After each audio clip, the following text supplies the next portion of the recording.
Hello, it's just after 6 p.m. here in Utah, so I guess it's good evening.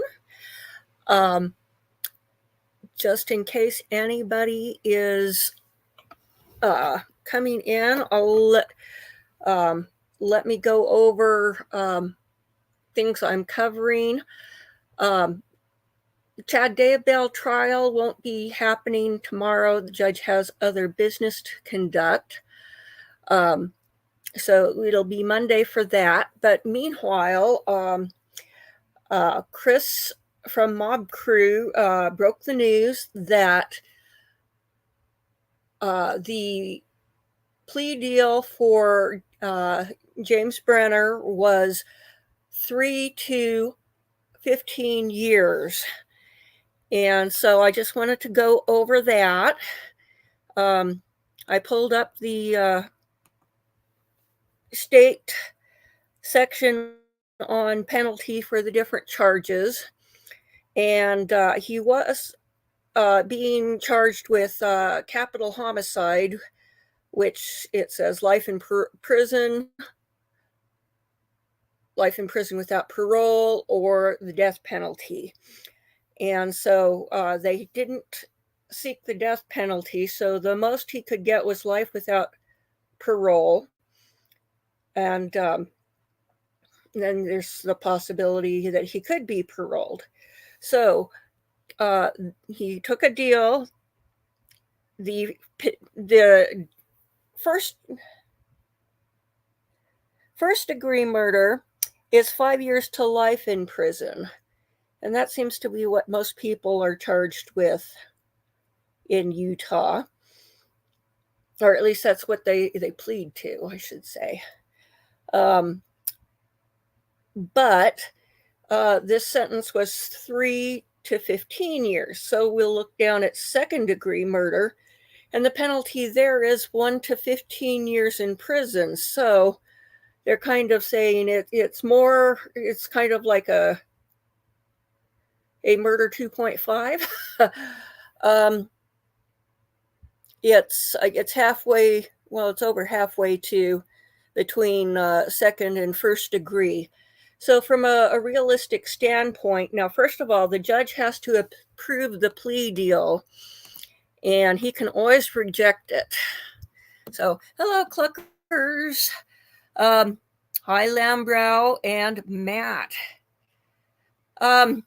So let's talk about this sentence. On a lot of cases for murder 1 here in Utah, I've seen the judge, even though it's 5 to life is the potential sentence, it's frequently 20 years before they're even eligible for a parole hearing. So the judge can set the period before they can be eligible for parole. And I think that's what we'll find here, because they're not going to let somebody like Brenner go after only 3 years. And he's got the federal charges. And he's got those 2 assault cases, one in Nevada, one in Utah. He's got the state weapons charges. So they're simply not letting him go in 3 years. The family will show up in force every time there's a parole hearing, and they will shout to the heavens, no, no, no, you can't let him go. So this will effectively be a life sentence for Brenner, because he turned 61 this year if he hasn't already. And he's got issues. He's lost a lot of weight, whether that's due to exercise or illness, I can't be sure. I did see some muscles on his arm, but that could be just that he's lost so much, that what muscles he has. And people who are fat have a lot of muscles to carry all of fat around.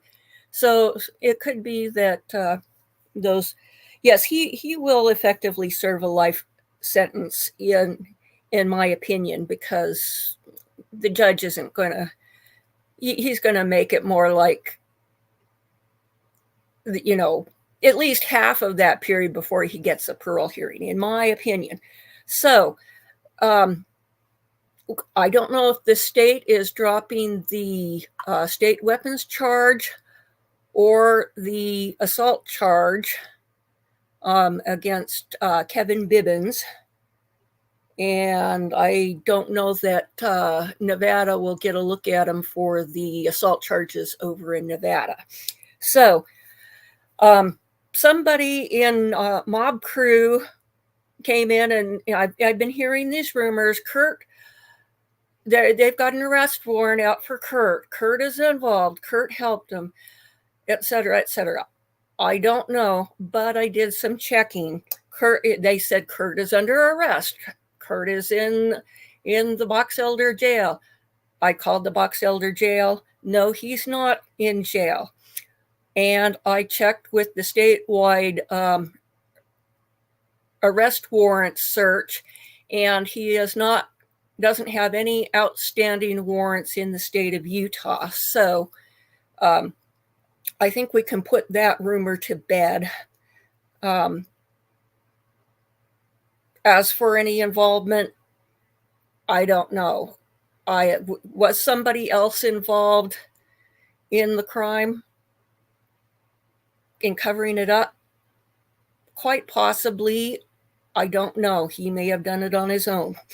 So, you know, let's just put the rumors to bed, you know, until we've got something where we can document it with the state agency or the county. As far as I'm concerned, it never happened.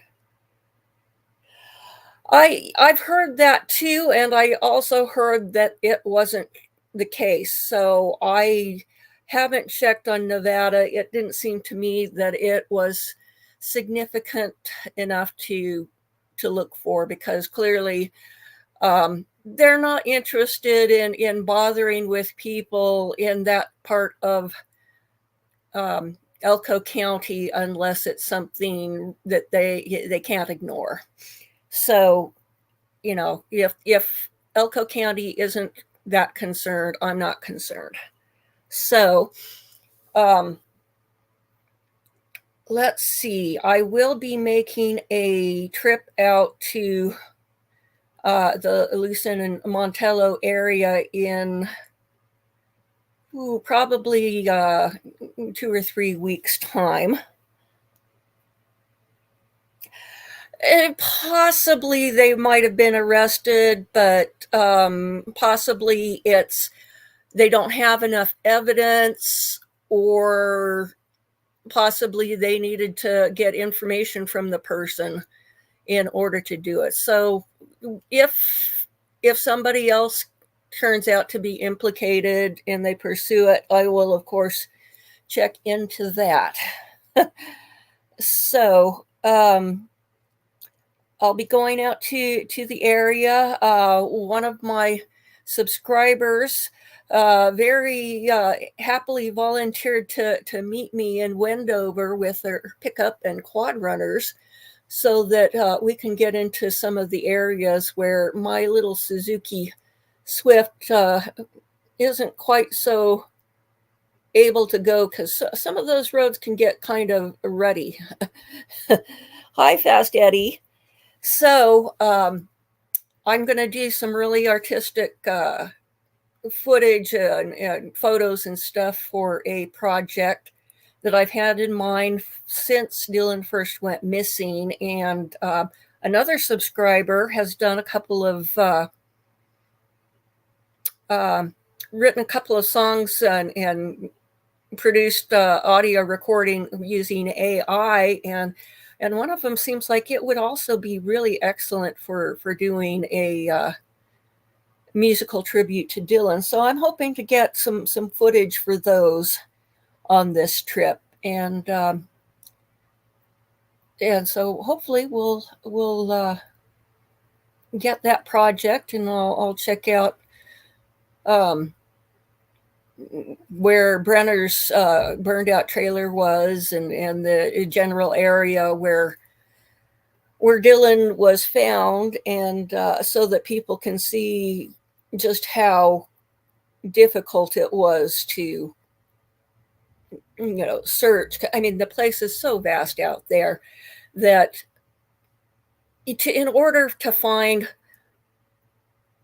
a body, you would have to be looking in the right direction at the right time of day. And I don't know yet. From what I'm hearing, it sounds like he may be on the money on that. I think that it'll be common knowledge within a week in Montello. So I expect, no warrant for Kurt. It'll be all over in Montello in a week, so we'll know for sure where it was by then. And from what I looked at on the map, it was really hard following the road. Well, using DuckDuckGo, it was. I had better luck when I switched to Google Maps, but I do want to check out the area to document it and just kind of take it all in, because I'm going to be there anyway. And so I'm quite excited about that. And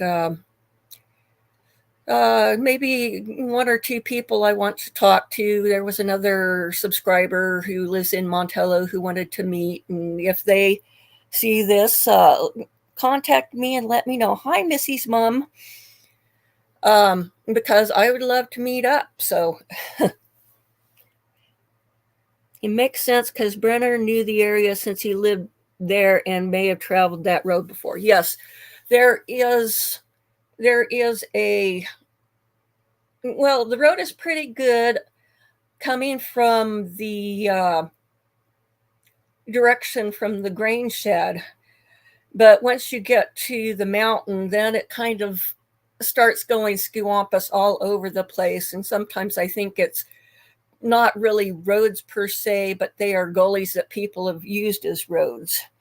And so, yes and no.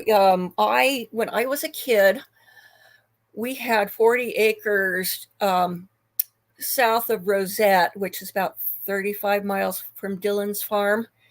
And I would never get lost. But yeah, I think so, Fast Eddie. And I haven't been out to his trailer site before, so I'd like to check that out, and I want to watch some of the videos that some other people have done out there, so that I can kind of know what to look for and get a better idea of what I want to look for in addition. So it'll be really interesting. I want to go before the weather gets too hot. It would be nice to have the video done before Memorial Day. So yeah, I've heard of the oasis. I found it on the map when I was looking for possible search sites a couple of weeks after Dylan went missing. Some of those roads can be really hard on tires, and so you don't want to be driving on those roads and get more than one flat tire, because unless you've got more than one spare. So I'm going to get directions on some of the, I wanted to check for Chase Venstress X. She had a trailer which they had left behind, and she was going to go collect it, and somebody told her that it had been taken. It was a vintage trailer, so it was really cute. And when I was out there, I'd seen that there were some ultrasound pictures, and I wanted to get the ultrasound pictures for her. So I want to confirm whether the trailer is gone or not. And if the trailer is still there, I want to get those ultrasound pictures to mail to Tracy. So you were at USU. Oh, my nephew is going to USU, and my other nephew graduated there. So I know that well.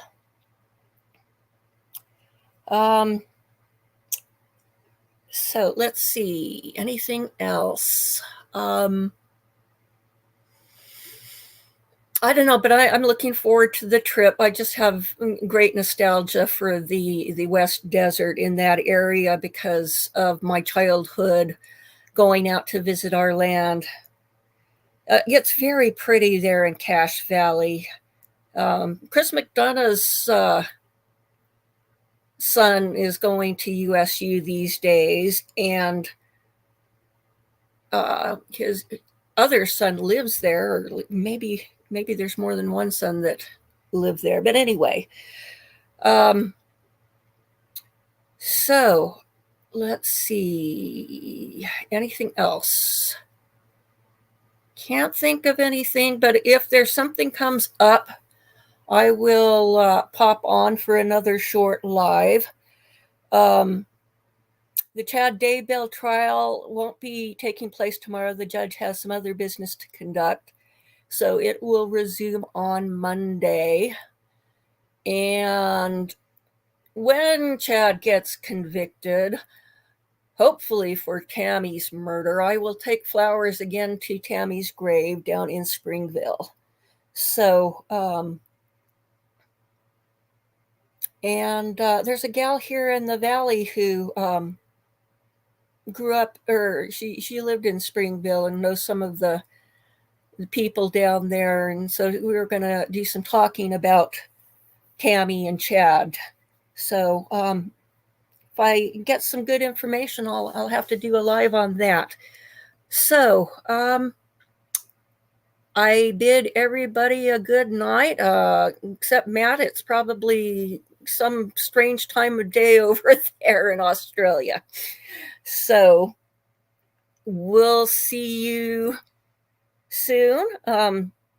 Chad will be convicted. He might possibly get off on Tammy, but he's not going to get off on all of it. So, okay. Catch you later. Bye-bye.